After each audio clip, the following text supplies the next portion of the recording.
네, 2부 시작하겠습니다. 2부는 양쪽에 계시는 부동산 전문가분들께서 부동산 시장에 대해서 조금 더 심도 있는 이야기를 전달해 드리는 시간을 갖도록 하겠습니다. 자, 왼쪽부터 그 자기 소개 한 번씩 해 주시고요. 오늘 내용이 뭐 이제 하반기에 대한 그 부동산 시장이다 보니까 상반기 동안에 부동산 시장에 대해서 진단을 좀 해 주시고, 하반기는 부동산 시장의 흐름이 어떻게 갈 것이다, 또는 투자는 어떤 방향으로 흘러갈 것이다 라는 의견들 간략하게 좀 주시면 좋을 것 같습니다. 네, 하우스토리의 정솔이라고 합니다. 자, 저는 일단은 기본적인 지금 흐름이 하반기 전략적으로 봤을 때는 일단은 서울 쪽이나 수도권 쪽의 가격적인 부분들은 어느 정도 가격 방어선을 좀 지켜줄 것 같습니다. 기본적으로 왜 그렇게 생각을 하냐면, 지금 뭐 새롭게 지금 신규 분양이나 또는 뭐 3기 신도시도 지금 이제 공사나 그런 시작들이 앞두고 있고, 좀 지금 뭐 정비지구나 정비사업지 같은 경우도 좀 많이 좀 진행을 하려는 것들이 있는데, 첫 번째는 이제 자재값이나 그런 것들이 좀 상승이 좀 많이 상당히 커요. 실제적으로 뭐 통계적인 자료를 보면 뭐 철근 같은 경우도 지금 뭐 상당히 지금 가격이 많이 올랐고요. 뭐 톤당 뭐 지금 99만 5천 원이라는 뭐 금액적인 차트가 있는데, 뭐 특히 레미콘 같은 경우가 지금 상당히 계속적으로 가파르게 상승하고 있습니다. 지난해 같은 경우에도 한 30% 이상이 지금 레미콘 가격이 지금 상승을 했는데, 이게 지금 올해만 해도 벌써 14.1% 정도가 올랐거든요. 근데 지금 레미콘 협회나 그쪽에서는 이야기하는 게 지금 계속적 가격 상승을 또 올려야 된다. 왜 그런 이야기 나누면, 최근에 한전에서도 전기료를 좀 상당히 많이 올렸죠. 기본적으로 적자폭이 크다 보니까. 그래서 지금 레미콘 같은 경우에도 이제 전기료가 거의 한 20에서 25%가 이제 원가 관련돼서 이제 들어간다고 합니다. 그러니까 뭐 한전에서 전기값을 많이 올렸다는 거는 좀 레미콘에서도 어쨌든 가격 상승을 올릴 수밖에 없다, 그렇게 이야기를 하는데, 자, 실제적으로 그래서 그런 부분이 있다 보니까 서울 내에서 정비 사업자 같은 경우에도 지금 뭐 공사비가 평당 700만 원 사업자를 구하더라도 시공사를 구하려도 안 구해진다고 합니다. 왜냐하면 시공사에서도 뭐 지금 들어가면 계속 가격 상승 때문에 이익이 나지 않다 보니까, 제가 볼 때는 지금 거의 뭐 3.3제곱미터당 거의 평당 1,000만 원 공사비 시대가 이제 곧 다가오기 때문에, 그렇다고 하면 기존에 있는 아파트나 그런 것들이 뭐 신규 분양을 새롭게 한다고 하더라도 가격을 분양가를 낮춰서 진행하기엔 좀 어렵다는 거죠. 물가 인상률도 있긴 하지만, 그렇다고 하면 당연히 뭐 건설 자재값도 있고 그런 부분이 있기 때문에, 수도권 같은 경우에는 좀 상당히 신규 같은 경우도 가격이 높으면 기존 주택 같은 경우에도 분양가가 높게 나오면 같이 어느 정도 따라갈 수밖에 없거든요. 상승 여지가 있기 때문에. 자, 그런 부분들이 있고, 지방 같은 경우에는 오히려 뭐 좀 인기도가 없는 지역들, 뭐 청약 같은 경우도 좀 양극화가 심하다고 하는데, 뭐 지방 같은 경우에는 오히려 좀 스탑되는, 공사가 스탑되고 아예 안 하는 그런 지역들이 많이 나타나지 않을까. 그래서 좀 양극화가 심한데, 수도권은 어느 정도 가격적인 부분 좀 어느 정도 방어선은 자재값이나 또는 다양한 뭐 이슈들이 있기 때문에 어느 정도 그렇게 보고, 다만 이제 장기적으로 봤을 때는 저는 뭐 아무래도 금리 인하나 그런 것들, 아까 뭐 1부 때 말씀드리긴 했는데, 그런 것들이 진행된다고 하면 금리 인하나 뭐 그런 세계적인 흐름을 봤을 때는 부동산 시장에서는 긍정적인 요소 나타났기 때문에 뭐 다시는 또 상승하는데, 하반기 때는 어느 정도 수도권은 방어적, 지방은 좀 더 하락이나 좀 정체되는 게 좀 크지 않을까, 이렇게 좀 생각이 들고 있습니다. 안녕하세요, 김인만입니다. 자, 오늘 어떻게 보면 하반기 전망 또 하고요. 이제 상반기 결산의 의미도 있는 것 같습니다. 이제 6월 오늘 며칠이죠? 17일? 17일이니까 이제 상반기 다 지나갔고요. 사실 상반기 지나가면 하반기는 더 짧잖아요. 조금 있으면 크리스마스 올 것 같은데, 상반기 한번 결산을 해보면, 우리가 생각을 좀 해보면, 저는 결론부터 말씀드리면 이제 공포, 패닉은 벗어났다라는 생각이 듭니다. 작년 집값 너무 많이 떨어졌죠. 10월, 11월, 12월 거의 4달 동안, 4분기 동안 거의 고점 대비 마이너스 30% 정도 폭락했고요. 이제 그런 상황, 청약 시장 분위기를 보면 이제 대충 답이 나오는데, 작년 12월에 둔촌주공 올림픽파크 포레온 미분양 났었죠. 지금 생각해 보면 어떤가요? 전용 84 분양가가 13억대 정도 나왔었잖아요. 그때 잡을 걸 하는 생각이 이제 막 드실 거예요. 왜?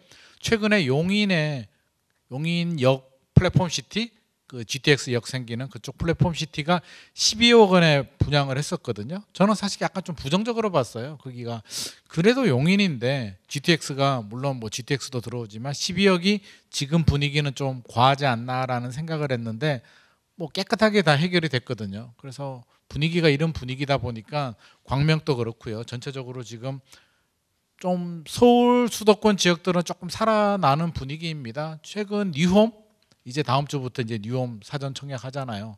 저는 한 경쟁률 한 300대 1 이상 보고 있습니다. 그래서 뉴홈 상당히 인기 많이 끌 것 같고요.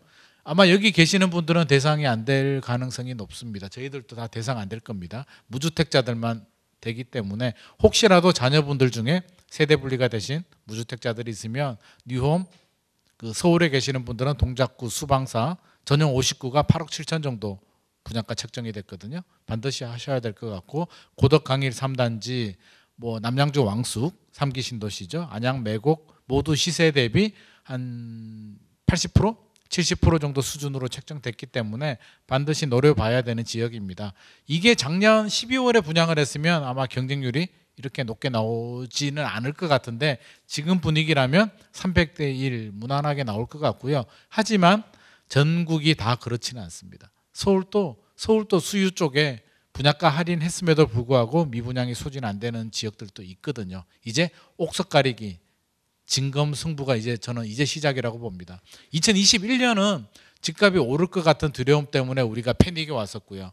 작년 말 정도는 집값이 더 떨어질 것 같은 두려움에 패닉이 왔다면 이제 어떻게 보면 냉수 먹고 좀 정신 차린 케이스거든요. 그래서 선택과 집중이 굉장히 좀 강화되는 시기가 하반기가 될 것 같고 회복은 했습니다. 상반기 결산해 보면 거래량하고 이제 주간 아파트 동향 두 가지를 봐야 되는데 주간 아파트 동향을 보더라도 이제 마이너스자 뗐어요. 서울은 플러스로 돌아섰고요. 서울이 지난주 6월 12일 조사 날짜 기준에서 보면 서울이 0.03이에요. 그래서 주간 변동률이 마이너스자 없어졌고 수도권 또 0.02. 서울 수도권은 이제 더 이상 마이너스 아닙니다.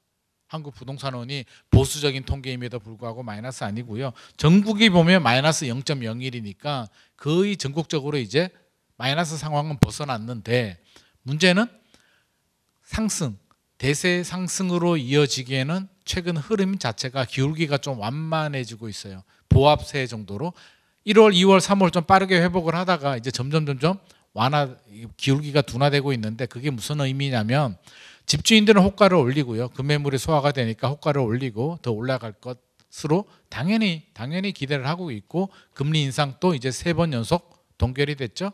가고 있는데 집을 사려는 매수자들은 1월, 2월, 3월은 샀어요.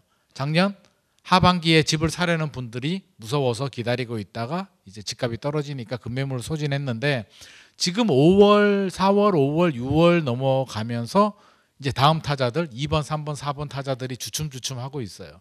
금리가 동결은 멈췄는데 쉽게 떨어질 것 같지는 않고 제가 볼 때는 하반기도 동결로 갈 가능성이 높습니다. 한국은행 입장에서는 올리지도 내리지도 못해요. 미국이 크게 변동성을 주지 않는 이상 만약에 금리 올리면 어떻게 돼요?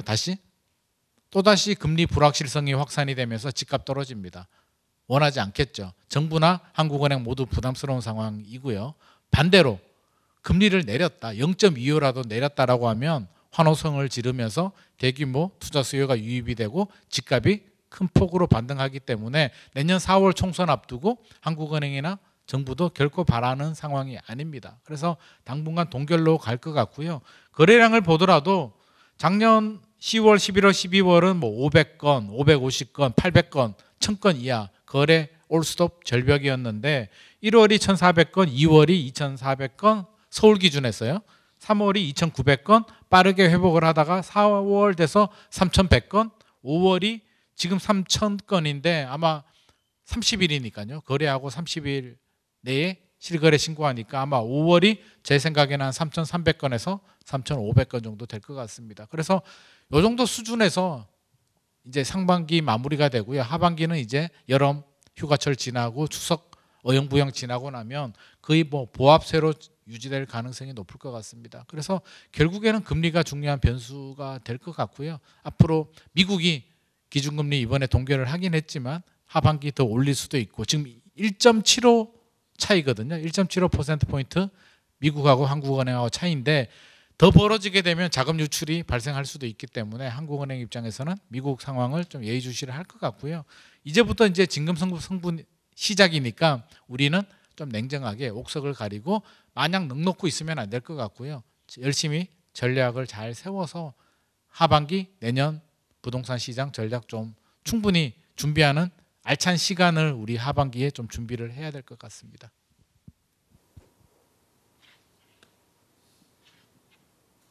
네, 안녕하세요. 김예린 변호사입니다. 전 재개발 재건축 쪽을 많이 하고 있기 때문에 그쪽 관련해서 한번 의견을 드려보려고 하는데요.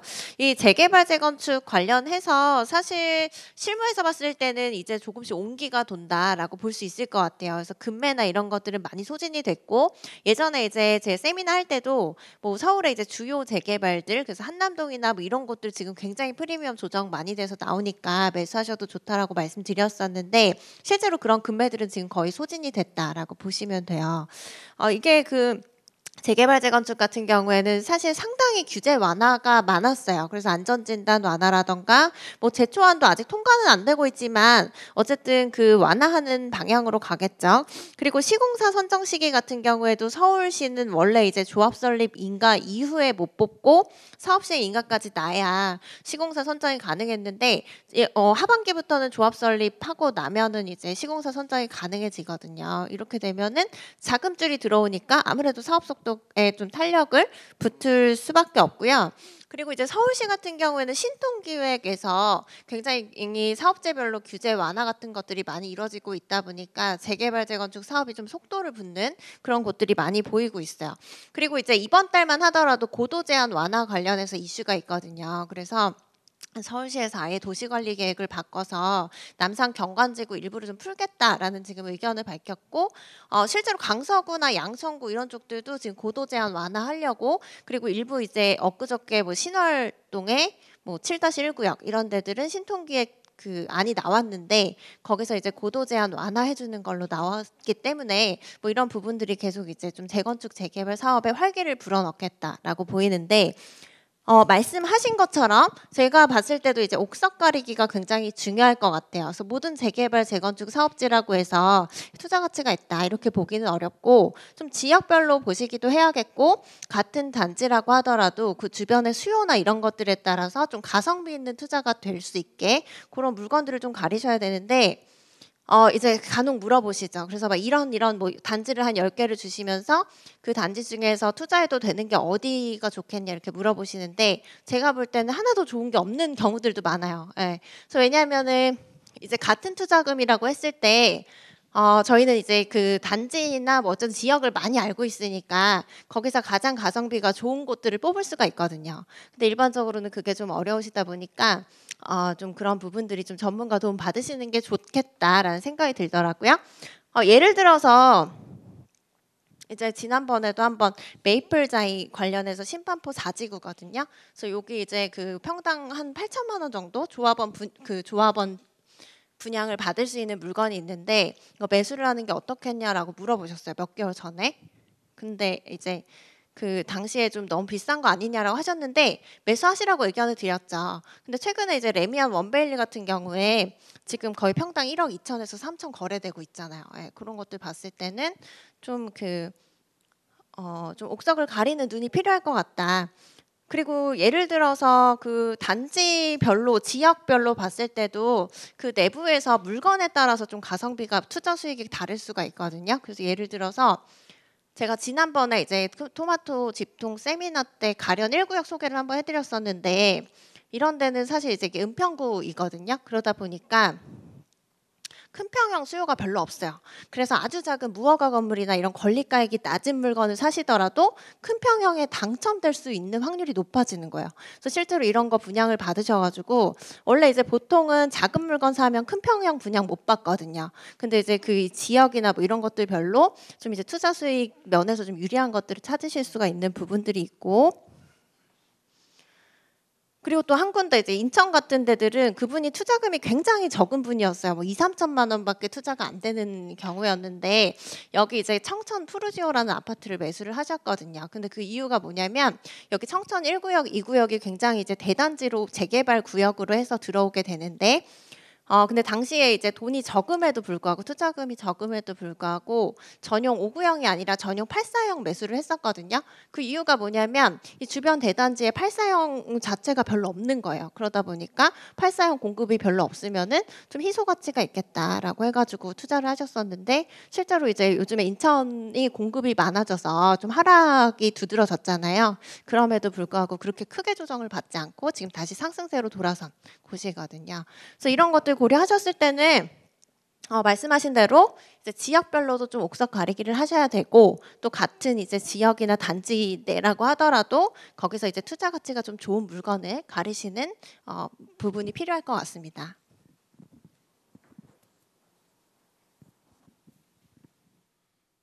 네, 안녕하세요. 저 최문석 소장입니다. 저는 그 올해 그 부동산 시장은 어떻게 보면은 그 새로운 그 부동산을 보는 시각이 달라지는 계기라고 볼 수 있습니다.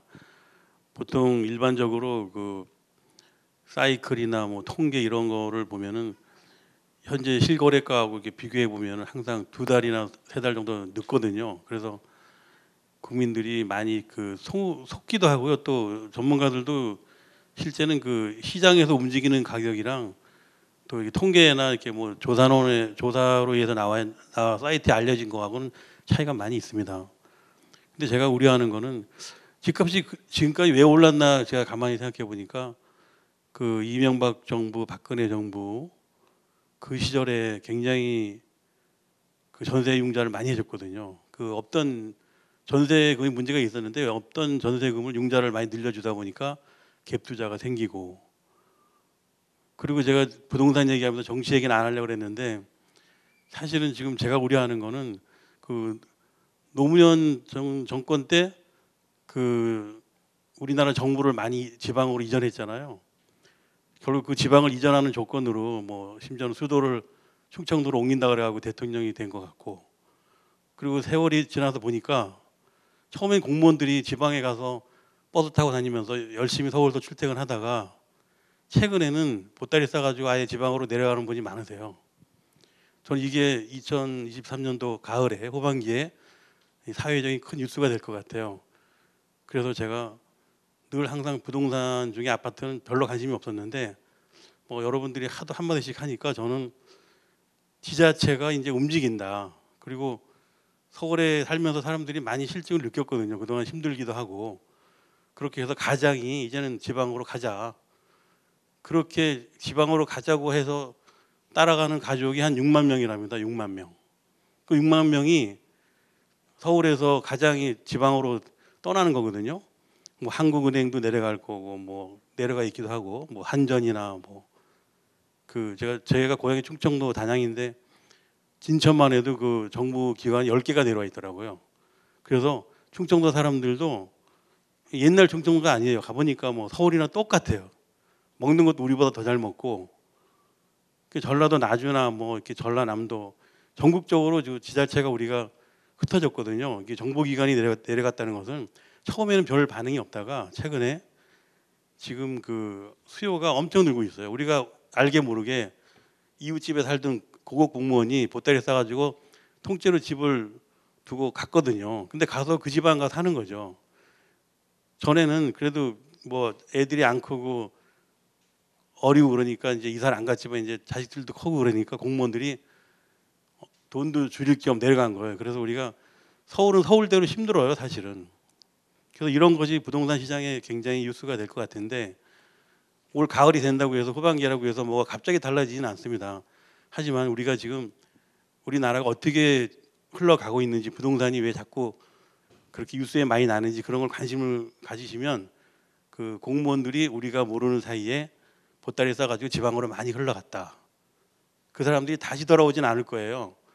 가서 내려가 보면 넓은 땅에서 뭐 좋은 환경에서 잘 살고 있거든요. 그래서 이게 올가을에 큰 뉴스고, 그리고 더 중요한 거는 지금 아파트를 그 분양을 받으려고 그러면 아파트가 내려갔으니까 분양 통장을 잘 안 쓰잖아요. 그러다 보니까 서울 수도권 주변에 있는 분양을 하면은 그래도 좀 그 경쟁률이 세거든요. 그거는 그나마 굉장히 그 경기가 좋다고 내다보고 있고, 또 거기에도 통장을 놓다 보면 사람이 마지막에는 아파트에 올인할 수 있거든요. 그래서 역시 그런 올인할 수 있는 통장을 가지고 계신 점수가 높은 분들이 아파트 청약을 접수하는 게 눈에 보이고요. 그래서 그 민심이 되게 중요하거든요. 부동산은 앞으로 아파트 값이 또 오를 것이다 이런 민심을 믿는 거죠. 그래서 저는 기왕이면은 새 아파트, 새 집 분양하는 데는 투자를 하시는 건 바람직하다고 보고 있습니다. 그게 이제 서울서 충청도 소유까지겠죠. 뭐 수도권이라 그러면 우리가 그 강원도나 충청도는 끼지 않았는데 최근에 경기도하고 강원도하고 충청도 사이가 좀 애매하게 됐어요. 그 세종시가 갑자기 잘 풀리는 바람에 뭐 천안 대전이 뭐 수도권이 돼버렸어요. 그래서 저는 그 서울에서 경부선 따라 쭉 가는 도시는 앞으로 상당히 오래 살아남을 것 같고, 그리고 기왕이면은 그 새 아파트에 새 신도시에 투자하는 게 좋을 것 같고요. 제가 남양주에 살고 있는데 주변에 보니까 그 남양주에만 지금 아파트가 제3기 신도시에 들어오는 그 가구 수가 분당하고 판교를 합친 것만 해요. 뭐 대략적으로 땅 면적도 봐도 거의 1,000만 평 가깝고요. 그러니까 결국은 옛날에는 강북 쪽에는 뜰지 않을 거다 그랬는데 서울 강북에는 그렇게 오르지 않았어요. 근데 남양주는 서울 강북에서 더 멀거든요. 근데 신기하게도 제가 서울에서 그 당곡에서 전철을 타고 방북을 지나가지고 남양주 가는데 5분밖에 안 걸리더라고요. 이 지하철 문화가 너무 발전하다 보니까 서울 인접해 있는 도시들은 다 서울이라고 보시면 돼요. 그러면 서울에는 집값이 굉장히 비싸고 경기도는 싸거든요. 그러니까 경기도에 있는 신도시는 아직도 희망이 있다는 얘기죠. 그래서 경기도 일대에 있는 그 신도시 주변에 신도시가 조금씩 커지는 경우, 또 지구 단위였는데 또 신도시가 지구 단위가 100만 평인데 옆에 지구가 또 생기면 200만 평이잖아요. 판교가 280만 평이니까 지구 단위가 3번 정도 되면은 신도시급이 생기는 거죠. 그래서 일단 서울의 가치는 그 거품이 좀 빠질 것 같고요. 경기도는 오히려 그 인구가 늘고 또 타 지방에서 많이 들어오니까 지금 현재도 경기도가 2천만 명, 서울이 3만 명 이제 안 되고 그런다 그러니까 수도권에서 3천 명이 살다 보니까 이 3천만 명이 결국 집값을 끌어올리는 큰 역할을 하게 될 것 같고요.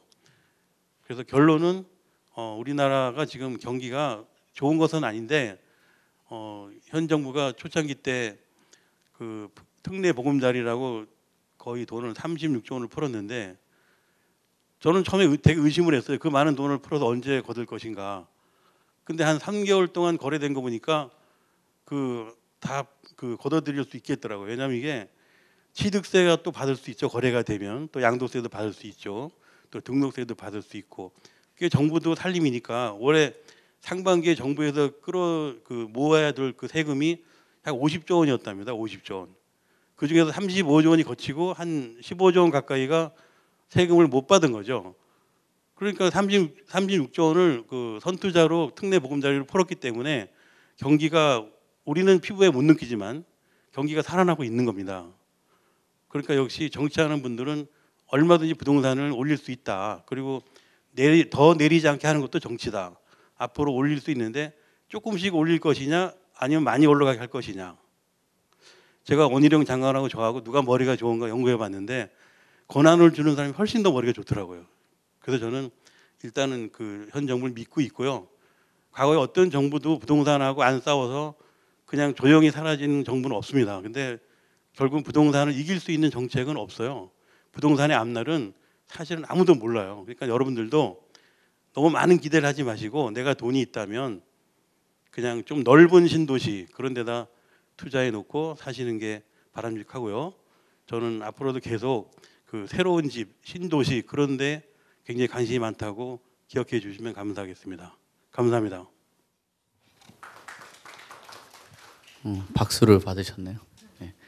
아니, 저도 뭐 진행하면서 가끔씩 이야기를 좀 해달라고 그래서 뭐 조금씩 이야기를 드리면은 저는 이제 앞으로 뭐 국내만 보지 않고 그 시각을 좀 더 넓힐 필요가 있다라고 봐요. 그러니까 우리가 항상 뭐 얘기들 들으면은 우리나라 부동산은 별로 안 올랐다. 뭐 미국은 40%가 올랐고 호주, 캐나다도 폭등을 했다라고 이야기를 하잖아요. 그걸 다시 뒤집어서 생각하면은 그런 기회에 올라타지 못했다라는 생각도 좀 해올 수가 있는 거거든요. 그러니까 주식을 하시는 분들도 어느 순간 주식을 하면서 해외 주식을 보기 시작을 하기 했어요. 교육도 국내에서만 교육하시던 분들이 세계라는 넓은 무대에 가서 좋은 학교를 다니면서 좋은 교육을 받기 시작을 했죠. 우리나라의 코스피도 상당히 나스닥하고 연동이 돼서 미국의 주가 흐름이 우리나라의 주가 흐름하고 비슷해요. 그리고 금리의 영향도 미국의 금리 영향을 또 우리나라가 직격적으로 받고 있는 그런 상황이죠. 주택 가격의 동향을 보면은 미국이 말하는 그 대표적인 케이스 실러 지수라고 있는데 그 지수하고 우리나라의 지수하고 상당히 비슷하게 돌아가고 있다라는 거예요. 그래서 투자에 대해서도 단순히 국내뿐만 아니라 해외에도 좀 눈을 돌려보는 게 어떻겠냐라는 생각을 해볼 수 있을 것 같아요. 그리고 시각을 좀 더 유연하게 생각해 볼 필요가 있을 것 같아요. 뭐 지금 해외를 얘기하면은 중국이라는 나라 제가 한 초등학교 중학교만 돼도 굉장히 무시했던 나라거든요. 뭐 대만 같은 경우 우리나라 환율이 좀 조정되면서 우리나라가 국민들 뭐 GNI 같은 경우는 대만에 뒤졌다라는 얘기도 하고 뭐 인도 사람들 지나가면 엄청 무시했잖아요. 근데 인도가 우리나라보다 훨씬 더 지금 부국으로 성장을 했습니다. 뭐 여러 가지 보고서들 보니까 우리나라가 2050년, 2075년 정도 되면 나이지리아보다도 뒤지고 말레이시아보다도 뒤지고 상당히 좀 떨어지는 그런 상황이라면은 해외에도 상당히 기회가 좀 있다라고 고민들 해보실 수 있을 것 같고요. 아까 뭐 최 소장님 말씀하시는 것처럼 뭐 도시나 부의 도시의 지형도도 좀 상당히 변할 것 같아요. 예전만 해도 종로가 가장 잘 사는 동네였잖아요. 그다음 뭐 영등포도 잘 살고 지금은 또 강남 쪽으로 잘 사는 사람들이 많이 모였죠. 그래서 영원히 강남이 불패할 거라는 환상은 깨지는 시간이 단기간에는 그렇지만 10년, 20년들 자녀들이 어느 정도 성장하고 나면은 그때는 부의 지도는 상당히 변할 것 같다라고 저는 봐요. 지금도 경기 남부 쪽 서울 보면은 경기 남부 쪽으로 보면은 서울 강남을 비롯해서 분당, 판교, 광교, 뭐 동탄 같은 것들은 서울의 몇몇 자치구 빼고는 주택 가격이 훨씬 더 높습니다. 가격들이. 그리고 논란이 많이 되죠. 뭐 동탄의 집값이 저렇게 비싸냐? 광교가 저게 말이 되냐? 하지만 저 언론하고도 좀 긴밀한 내용들도 가끔 얘기하는데 이슈가 되는 곳은 상당히 뜨는 지역이에요. 잠실 같은 경우도 항상 거론되죠. 음마 아파트 항상 거론되고 뭐 압구정 현대도 항상 거론되고 이게 거품이다 아니다 그런 평가들이 있죠. 그런 노이즈가 있다라는 거는 지역적인 그 인지도를 올리거든요. 세종시도 마찬가지고요. 그래서 앞으로 이런 그 경기 남부 쪽에 있는 곳들 지금은 대표적으로 보는 게 뭐 용인이라든지 또는 동탄, 평택 이 지역이 지금 당장 아니어도 한 20년 뒤는 우리나라의 핵심 지역이 되지 않을까라는 의견들이 상당히 많고 뭐 국가 계획이라든지 뭐 부지 조성하는 거라든지 뭐 교통망이라든지 이런 것들이 꽤 높다라고 하더라고요. 제 주변에도 뭐 도시계획 업체들이 있는데 뭐 특히 평택 같은 경우는 서류도 안 보고 대충 다 오케이라고 하더라고요. 인구도 증가하고 거기에 산업들이 조성되다 보니까 뭐 지역의 타당성 조사를 하는데 웬만하면 패스된다고 합니다. 그러니까 그만큼 지형에 대해서 변화가 조금 이렇게 천천히 흐름이 변하지 않을까라고 보여지고요. 그리고 앞으로는 집 같은 경우도 상당히 경쟁성을 키우지 않으면 좀 어려울 것 같아요. 그러니까 거래량이 3천 건 이야기들은 하긴 했는데 예전에 비하면 아직 못 미친다라는 건 결국 집을 좀 수선을 한다든지 본인이 갖고 있는 부동산에 대해서 밸류업을 시키지 않으면은 거래하기 좀 힘들 거예요.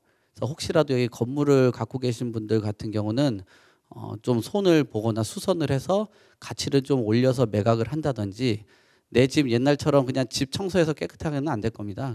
좀 일정 부분 수선을 해서 손을 좀 봐서 가격을 좀 올릴 필요가 있죠. 그러니까 안 팔리는 물건들을 팔릴 수 있는 상품으로 만든다면 그 부분에서 어느 정도 돈을 버실 수 있는 그런 상황이 될 겁니다. 특히나 뭐 인건비라든지 자재비 또 중개 등 기타 경비가 오르고 있는 그런 상황에서는 최대한 그 부분들을 절감을 해서 그게 나의 이익으로 찾아올 수 있는 그런 방향성들을 찾으셔야 될 것 같아요. 뭐 혼자가 힘들다고 하시면은 여기 그 전문가분들이 계시니까 도움들 청해서 뭐 좀 도전을 좀 해 보시고요.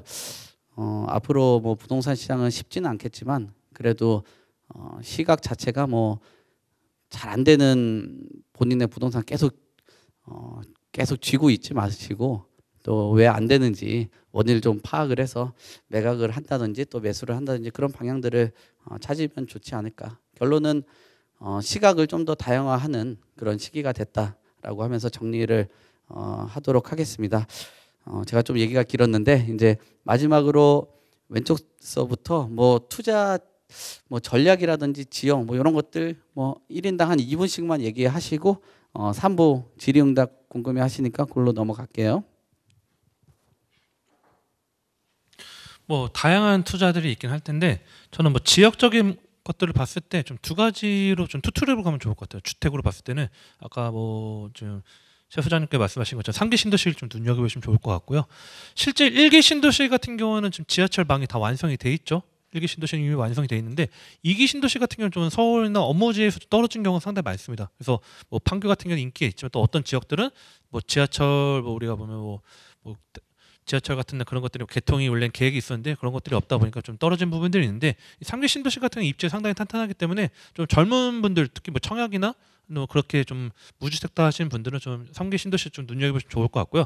또 두 번째는 좀 1기 신도시 같은 경우는 뭐 재건축 특별법이나 그런 것들이 뭐 진행되면 이슈가 있긴 한데 그 시간적인 부분은 저는 뭐 지금 당장은 좀 진행하기는 어려울 것 같아요. 뭐 이해적인 부분이 있고 그렇다고 하면 저희 1기 신도시하고 비슷한 곳에 입지가 좋은 곳에 좀 재개발 지역들도 한번 눈여보시면 괜찮을 것 같습니다. 뭐 예를 들어서 뭐 분당 같은 경우 1기 신도시 뭐 입지 좋죠, 훌륭하죠. 다들 뭐 동의하실 텐데 그러면 오히려 성남 구시가지 같은 경우는 복정역이나 그쪽 같은 경우에도 상당히 메리트 있거든요. 뭐 위례 바로 오른쪽 있기도 하지만 실제 개발 행위했을 때 가치가 많이 올랐고요. 뭐 강명 같은 경우도 뭐 철산 주공 그런 이야기도 하지만 실제 강명 사거리역 그쪽 뭐 7호선 라인 같은 경우도 뭐 재개발했을 때 아파트 같은 경우도 가격 상승도 안정적으로 했기 때문에 1기 신도시와 비슷한 급의 뭐 그쪽 지역의 재개발 지역들 많습니다. 실제적으로 뭐 일산 같은 경우도 보면 뭐 일산이 1기 신도시 입지라고 한다고 하면 오히려 뭐 능곡이나 그쪽에도 뭐 재개발 행위나 행신이나 그쪽도 많이 변화가 되고 있거든요. 그러니까 그런 지역들이 계속 또 나타날 거예요. 그리고 아무래도 입지가 좋은 지역들의 재개발 같은 경우가 사업성도 좋기 때문에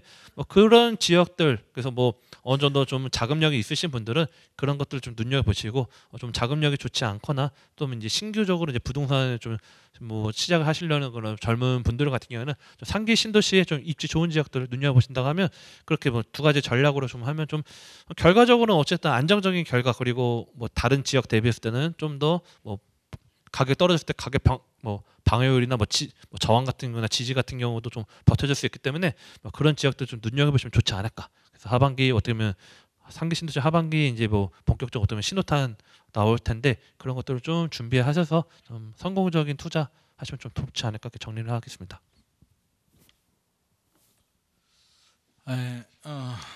일단 그 부동산 시장 특히 아파트하고 이제 수익형 부동산, 상업용 부동산은 좀 구분할 필요가 있을 것 같고요.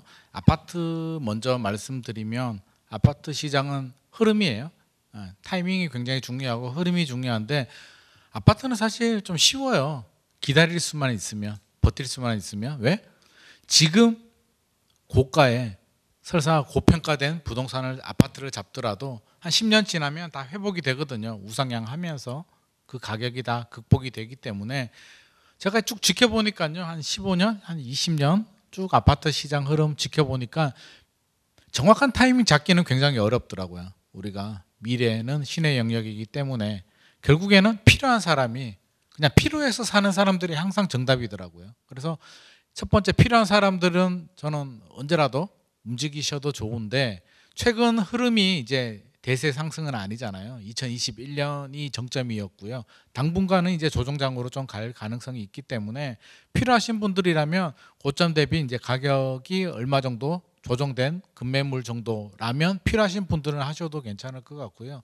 당장 필요 없는 분들이라면 종잣돈 좀 만들면서 3기 신도시 말씀해 주셨는데요. 3기 신도시 당연히 좋고요. 지금 윤석열 정부에서 야심차게 나오는 우리 세금을 투입하는 프로젝트 뉴홈, 그 MB 정부 때인가요? 이명박 정부 때 보금자리 주택 나왔었잖아요. 보금자리 4곡, 3곡 반값 아파트 막 분양했을 때 그때 분위기 안 좋았음에도 불구하고 경쟁률이 높았고요. 그때 잡으신 분들 돈 많이 벌었거든요. 그래서 뉴홈도 시세 대비 80에서 70% 정도로 나오기 때문에 저는 어떻게 보면 정부에서 이게 계속 나오지는 않아요.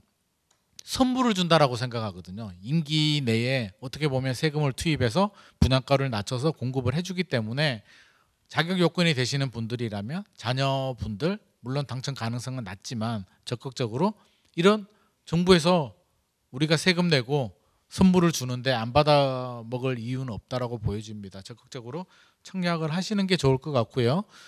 자, 상업용 부동산, 수익형 부동산은 조금 달라요. 아파트하고 다릅니다. 그냥 기다린다고 해서 시간이 해결해 주지는 않습니다. 그래서 좋은 물건, 옥석 가리기가 필요하고요. 아파트도 그렇고요. 상업용 부동산도 그렇고 이제 금리가 중요한 변수가 되거든요. 근데 좀 다 차이가 있어요. 차이가 뭐냐면 아파트는 금리뿐만 아니라 여러 가지 요인들, 부동산 정책이라든지 부동산 가격 흐름, 뭐 변수들이 굉장히 많아요. 인구 구조라든지 인구 이동, 뭐 수요의 심리 여러 가지가 영향을 주는데 수익형 부동산은 사실 금리가 굉장히 직격탄이고요.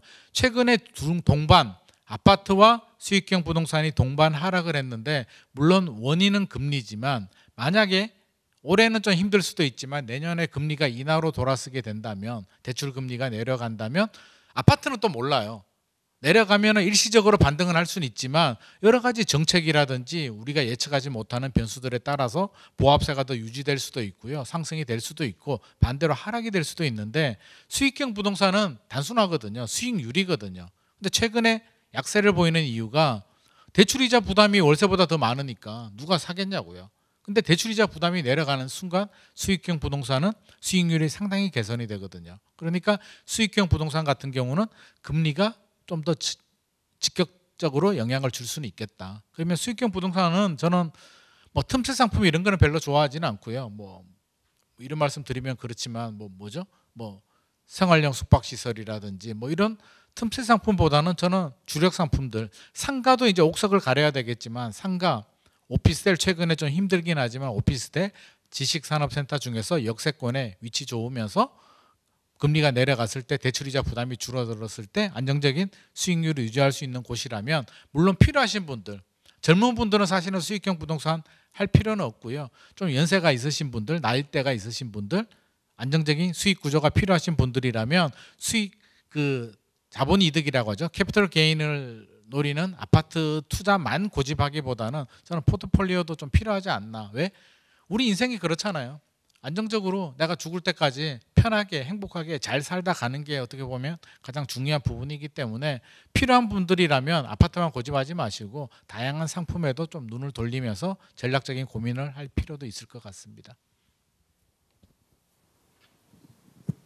네, 그 말씀하신 부분에 그 말씀을 드리면은 사실 지금 이제 그 최근에 굉장히 집값이 많이 오르던 그때는 아무데나 투자하셔도 다 오르잖아요. 그래서 좀 이런 옥석 가리개나 뭐 이런 것들이 사실 크게 필요 없었을 수도 있는데 이제는 뭐 서울에는 청약 경쟁률이 뭐 수십 대 1 나오지만 지방은 뭐 그 0점 몇 대 1 막 이렇게 나오니까 좀 좋은 물건을 좀 가려서 투자하시는 게 중요할 것 같아요.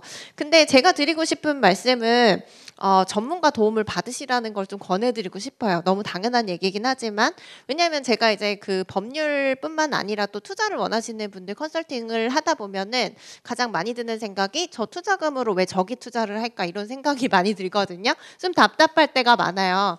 최근에도 보면은 3억을 투자하신다고 자기는 이제 소액 투자라고 말씀을 하시면서 하시는데 서울에 아직 재개발 구역으로 지정도 안 됐어요. 그리고 건너편에 뭐가 개발이 되고 뭐 이런 말씀을 하시는데 그러면 지금 이제 재개발이 제대로 된다고 해도 거기는 15년 있어야 입주하는 데거든요. 근데 중간에 멈추고 안 가는 데들도 굉장히 많아요. 재개발 구역 중에서는.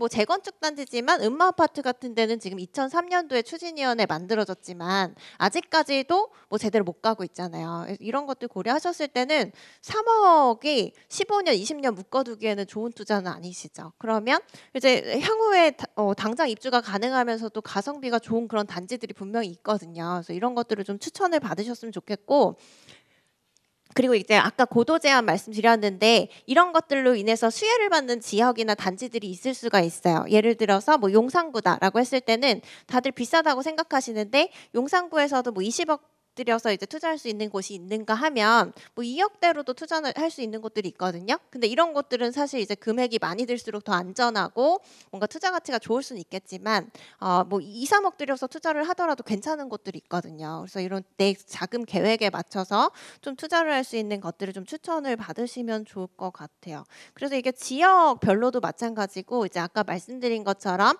단지 내에서도 좀 가성비 있는 물건들이 다를 수가 있기 때문에 이런 것들을 좀 고려하셔서 투자를 하셨으면 좋겠습니다.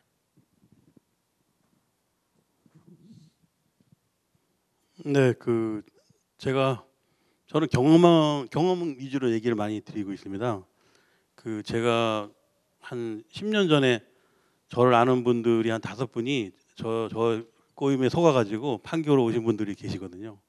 근데 그분들이 10년, 15년 전 된 분들인데 한 분은 면목동 살았고 또 한 분은 상계동 살았고 어떤 분은 정릉에 살고 뭐 그리고 저기 어린이 대공원 옆에 화양리도 살고 결국은 서울의 강북 쪽에서 살던 분들인데 강북은 한국이고 판교는 미국이니까 미국으로 이민 가시라고 그러면서 제가 막 졸랐어요. 그 당시에 제가 판교에 미쳐가지고. 근데 그분들이 갈 때는 자기 집 면목동이나 뭐 정릉에서 2억 3억밖에 안 됐었거든요. 그 돈을 가지고 판교 가서 자기 스스로 부동산 투자를 너무 잘한 거죠. 뭐 단독을 사도 돈이 30억이 돼버렸고 아파트를 사도 30억이 되고 그래서 인간 채무사비를 만나가지고 한 10배가 부자가 된 거예요. 그래서 제가 판교를 가면 밥 얻어먹을 때가 많습니다. 저는 그때만 해도 제가 부동산이 이렇게 매력적이고 내가 투자할 걸 괜히 그 사람들만 부자 되게 만들고 나는 맨날 걸어 다닌 거죠. 그러니까 어떨 때는 선생님인 제가 남들만 돈 많이 벌게 해주고 저는 돈이 없어요. 근데 제가 버는 돈은 또 다른 돈이더라고요. 어떤 거냐면 여기 계신 분들이 정말 돈을 벌고 싶으면 제가 한 말을 메모를 하셔야 돼요. 앞으로는요 상가주택 시대가 올 거예요. 그러니까 내가 하든 다른 사람이 하든 뭐 2세가 하든 그 상가주택은 뭐 신도시에 만들어 놓고 그런 게 아니고요. 그냥 경쟁이 되는 거예요. 희소 가치가 있는 집이죠. 제가 한때는 전원주택에 또 미쳐가지고 전원주택을 가장 짧은 용어로 이렇게 선전할 수 있는 방법이 뭘까 연구하다가 제가 TV조선에서 한참 방송을 한 10번 정도 했는데 그 PD가 저한테 그러더라고요. 재무섭 때문에 전원주택이 망했다는 거예요. 왜 그러냐니까 매번 방송할 때마다 제 입에서 나온 말이 전원주택은 냄새가 안 나야 된다 그랬대요. 이 굉장히 무서운 말이에요. 전원주택을 갔는데 냄새가 나서 돌아온 사람이 90%예요. 공해가 그만큼 많은 거죠. 제가 지금 저희 집을 한 3년 동안 전국을 다니다가 남양주에 살고 있는데 일단 저희 집이 대한민국에서 최고 명당이에요. 그리고 돈 받고 안 팔겠어요. 다시는 그런 집을 만들 수가 없으니까요. 그래서 우리 집을 기준으로 제가 오늘은 그럼 전원주택을 상가로 만드는 사람이 부동산에 성공할 거라는 예측이 돼요. 그래서 전원주택의 가장 큰 조건이 있는데 이 전원주택을 상가주택으로 만드는 방법이 있어요. 비법인데 일단은 전원주택 단지에 가시면 정화조가 통합이라 해야 돼요. 정화조를 안 묻고 자동으로 나갈 수 있는 시설이 마을마다 있어요. 그게 대한민국에 많지가 않아요. 경기도에 있어요. 그래서 정화조가 있냐 없냐 물어봐요. 동네 가서. 정화조가 없이 자동으로 나가는 땅. 정화조 없는 동네. 적으세요. 첫 번째고요. 두 번째는 수돗물이 있냐 없냐. 되게 쉬운 거예요. 수돗물이 있냐 없냐. 동네 마을 수도냐 아니면 군에서 수돗물을 만들어 준 거냐. 그러니까 수도세를 요금을 내는 수돗물이라 해야 됩니다. 마을 수도는 안 되고요. 수도가 있어야 된다. 되게 쉽죠. 세 번째가 굉장히 중요해요. 도시가스가 있냐 없냐 물어요. 도시가스. 그러니까 지금 여러분들이 돈을 벌고 싶으면 정말 돈을 갖고 싶다. 그러면 돈하고 바꿀 수 있는 게 이 세 가지예요. 수돗물이 있느냐, 도시가스가 있느냐, 정화조가 통합이냐. 이 세 가지가 있는 데가 엄청 널렸어요. 그리고 도로는 중요하지 않아요. 차만 들어가면 돼요. 저는 얼마 전까지는 2차선이다 뭐 넓어야 된다 그랬는데 넓으니까 장사가 안 돼요. 다 그냥 지나가 버려요. 찾아오기가 어려울수록 좋아요. 제가 앞에 말한 세 가지를 적으셨다가 그런 땅에 100평만 샀어요. 100평. 만약 200평을 살 돈이 있으면은 그냥 2개를 사요. 2개를 차라리. 우리나라 건축법은 땅이 100평 넘는 거에 대해서 용서가 없어요. 100평을 넘게 거다가 집을 짓다 보면은 결국은 그 돈도 많이 들어가고 타산이 안 맞고 팔리지도 않고 200평의 땅이 있으면 반을 갈라서 두 집을 짓는 게 훨씬 나아요. 그래서 서울 근교에 보시면 쌍둥이 집이 많은 이유가 그거예요.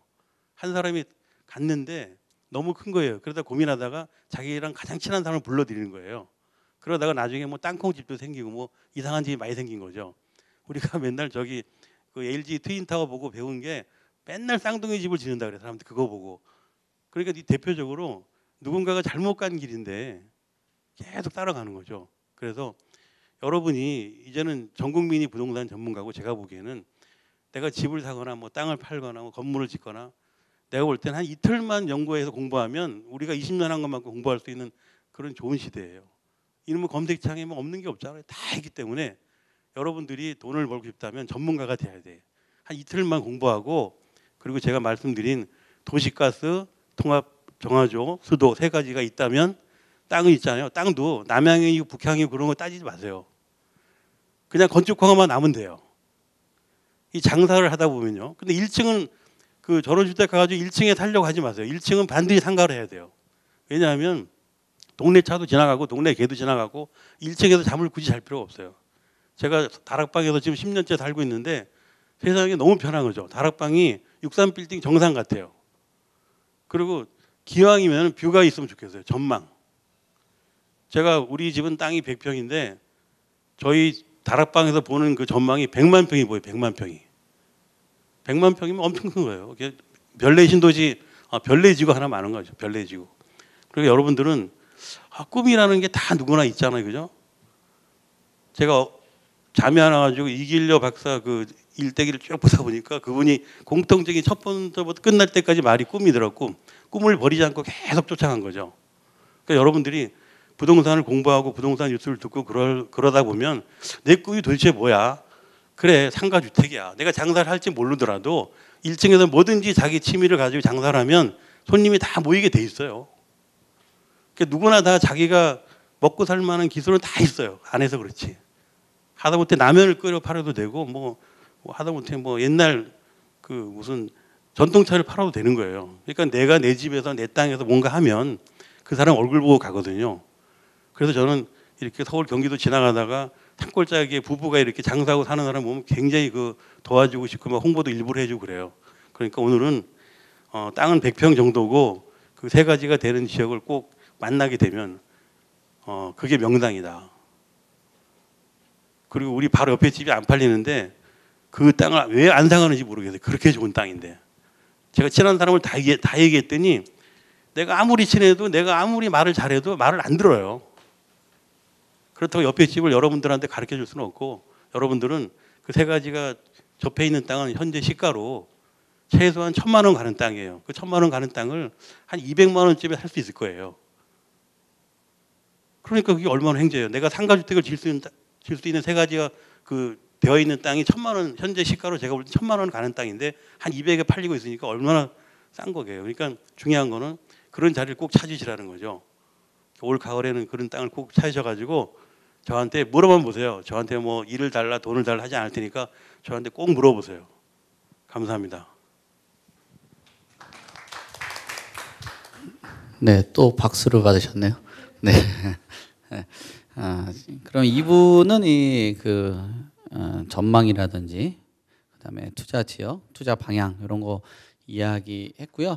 마지막 이제 3부 넘어가서 질문하고 답변 받는 그 시간 갖도록 하겠습니다. 한 5분만 잠깐 쉬었다가 진행하도록 하겠습니다. 네.